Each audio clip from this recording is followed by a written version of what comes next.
डॉ. एपीजे अब्दुल कलाम, जिन्हें भारत के मिसाइल मैन के नाम से जाना जाता है, भारत के सबसे महान वैज्ञानिकों और प्रेरणादायक नेताओं में से एक थे। उन्होंने न केवल भारत की रक्षा और विज्ञान में महत्वपूर्ण योगदान दिया, बल्कि अपनी सादगी, देशभक्ति और युवाओं के प्रति उनके समर्पण के कारण वे करोड़ों लोगों के दिलों में बस गए। अब्दुल कलाम का जीवन संघर्ष, सफलता, कड़ी मेहनत और समर्पण का एक अनुकरणीय उदाहरण है। उनका पूरा जीवन भारतीय युवाओं के लिए एक प्रेरणा स्रोत बना हुआ है। प्रारंभिक जीवन। अब्दुल कलाम का पूरा नाम अबुल पाकिर जैनुल आबदीन अब्दुल कलाम था। उनका जन्म 15 अक्टूबर 1938 को तमिलनाडु के रामेश्वरम में हुआ था।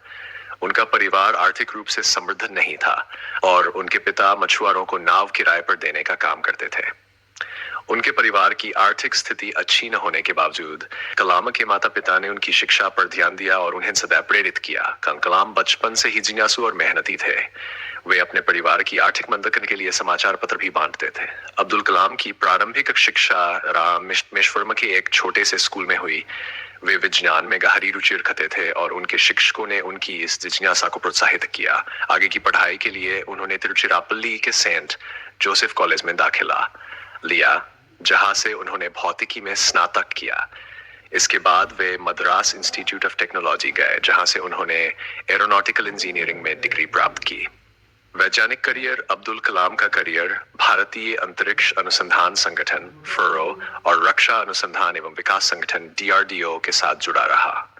1960 में वे DRDO से जुड़ गए, जहां उन्होंने शुरुआत में एक छोटे हेलीकॉप्टर के डिजाइन पर काम किया, लेकिन उनका असली योगदान तब शुरू हुआ जब वे आइसआरओ से जुड़े।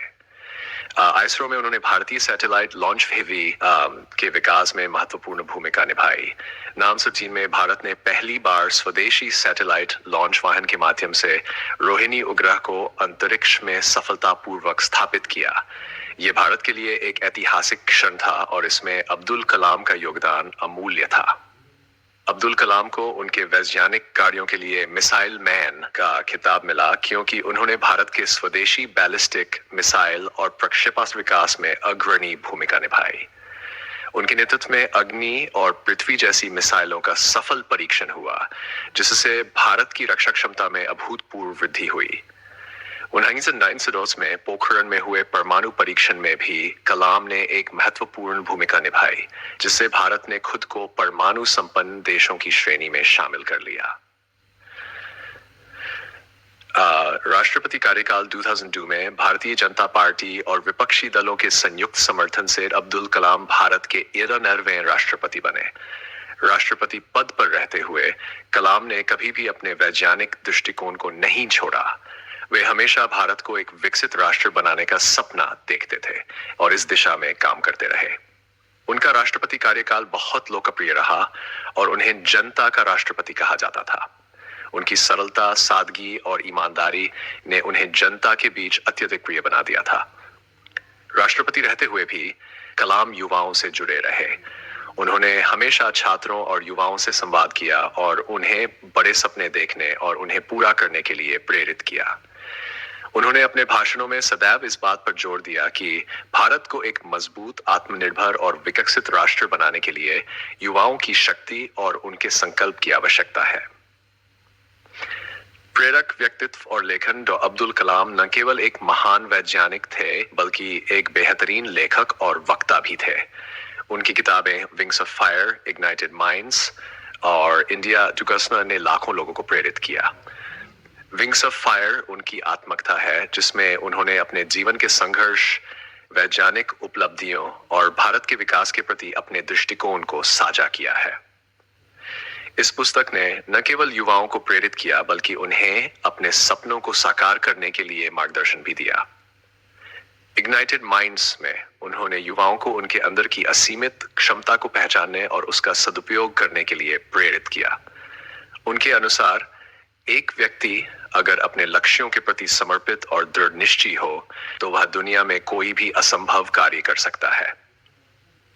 इंडिया 2020 में उन्होंने भारत के भविष्य का एक विजन प्रस्तुत किया, जिसमें उन्होंने एक विकसित और सशक्त भारत का सपना देखा था। युवाओं के प्रति समर्पण। डॉ. अब्दुल कलाम का युवाओं के प्रति विशेष जुड़ाव था। उन्होंने सदैव इस बात पर जोर दिया कि देश की प्रगति और विकास का सबसे बड़ा स्रोत युवा शक्ति है।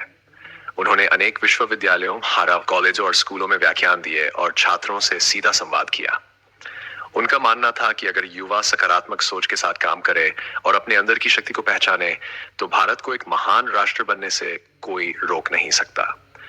उन्होंने हमेशा यह संदेश दिया कि सपने देखना जरूरी है, लेकिन सपनों को पूरा करने के लिए कड़ी मेहनत और ईमानदारी से काम करना और भी जरूरी है। वे कहते थे, सपने वो नहीं जो हम सोते समय देखते हैं, सपने वो है जो हमें सोने नहीं देते। यह वाक्य उनकी सोच और दृष्टिकोण को स्पष्ट करता है कि किस तरह व्यक्ति को अपने लिए समर्पित रहना चाहिए। व्यक्तिगत जीवन और सादगी। अब्दुल कलाम एक अत्यंत सरल और सादगी पूर्ण जीवन जीते थे। उन्होंने कभी विवाह नहीं किया और अपना पूरा जीवन देश की सेवा और वैज्ञानिक अनुसंधान के लिए समर्पित कर दिया। वे राष्ट्रपति भवन में रहते हुए भी साधारण वस्त्र धारण करते थे और अपनी सादगी के कारण वे जनता के बीच अत्यधिक प्रिय थे। वे धन संपत्ति के प्रति आकर्षित, न ही किसी प्रकार की भौतिक सुख सुविधाओं में विश्वास करते थे। उनका जीवन एक सच्चे देशभक्त का जीवन था, जो अपनी व्यक्तिगत इच्छाओं को त्याग कर देश और समाज के लिए समर्पित होता है। निधन और विरासत। 2 जुलाई जम्मू को अब्दुल कलाम का निधन उस समय हुआ जब वे शिलांग में भारतीय प्रबंधन संस्थान में एक व्याख्यान देते समय उन्हें दिल का दौरा पड़ा और वे गिर पड़े। उनके निधन से पूरा देश शोक में डूब गया। उनका अंतिम संस्कार पूरे राजकीय सम्मान के साथ किया गया और लाखों लोग उन्हें श्रद्धांजलि देने के लिए उमड़े। उनके निधन के बाद भी अब्दुल कलाम की विरासत जीवित है। उनका जीवन और उनके विचार आज भी लाखों लोगों को प्रेरित करते हैं। उन्होंने अपने जीवन के माध्यम से यह संदेश दिया कि सपने देखने, कड़ी मेहनत करने और अपने लक्ष्य के प्रति समर्पित रहने से कोई भी असंभव कार्य संभव हो सकता है। उनका जीवन युवाओं के लिए प्रेरणा का स्रोत बना हुआ है और वे सदैव एक आदर्श के रूप में याद किए जाएंगे। अब्दुल कलाम एक ऐसे व्यक्ति थे जिन्होंने न केवल विज्ञान और प्रौद्योगिकी के क्षेत्र में भारत को गर्व महसूस कराया, बल्कि अपने सरल, सादगीपूर्ण और समर्पित जीवन के माध्यम से सभी के लिए एक आदर्श प्रस्तुत किया। उनका जीवन इस बात का प्रमाण है कि सच्ची लगन, ईमानदारी और कड़ी मेहनत से व्यक्ति किसी भी ऊंचाई तक पहुंच सकता है। वे सच्चे मायनों में एक महान वैज्ञानिक, नेता, शिक्षक और मानवता के पुजारी थे। उनकी सोच और दृष्टिकोण आने वाली पीढ़ियों को सदैव प्रेरित करती रहेगी।